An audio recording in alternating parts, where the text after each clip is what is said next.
Jacquet, je vous donne Oui, Monsieur le Président, mes chers collègues, évidemment, c'est un dossier dont nous nous félicitons de voir l'avancée sur le principe, sur les orientations. Souvenons-nous qu'ici, mes collègues avaient avant moi de d'abord questionné le site et la difficulté d'avoir une information. Aujourd'hui, nous connaissons le lieu d'implantation, évidemment. Il va dans le bon sens compte tenu de sa localisation. Je ne vais pas répéter ce que vient de dire Christophe Duprat, mais effectivement, le sujet de l'artificialisation des sols est à la fois celui des marges de manœuvre que nous aurons, il est aussi celui des engagements que nous prenons ici, puisque dans les contrats de territoire, on aborde effectivement celui de la Haute-Gironde, dans lequel il est mentionné qu'on doit être vertueux du point de vue de l'artificialisation des sols, qui se développe plus rapidement dans ce territoire déjà que dans d'autres. Et nous allons là, nous sommes passés de 30 à 70 puis 80 hectares.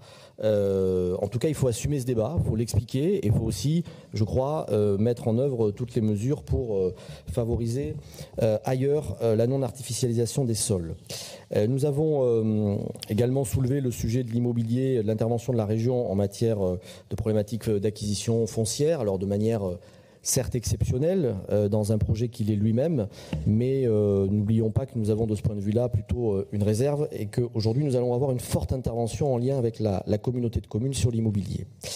Ce qui nous interpelle, ce qui nous a dans un premier temps interpellé, c'est le montage juridico-financier qui est très complexe. Alors on a travaillé, on a regardé, évidemment on n'a pas les moyens et on doit vous faire confiance sur ce montage-là.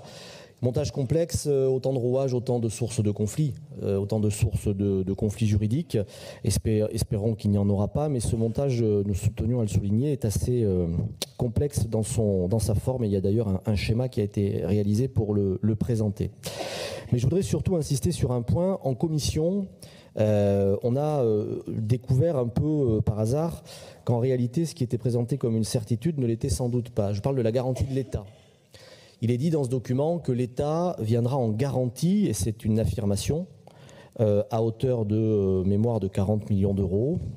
Nous pensions que c'était un dispositif connu, existant. On nous a fait comprendre que c'était plutôt une discussion, une négociation directe avec l'État. Preuve que là encore, la complémentarité fonctionne. Mais on ne peut pas nous dire que c'est une certitude si on n'a pas un engagement.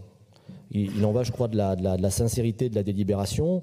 Est-ce que oui ou non, on a cet engagement?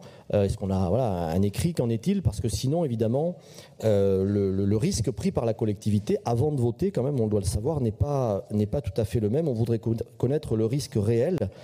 Par ailleurs, dans la délibération, toujours sur cette question du risque, vous nous dites que dans la situation la moins favorable, imaginons que les choses se présentent mal, eh bien la région aurait un risque budgétaire de 20 millions d'euros.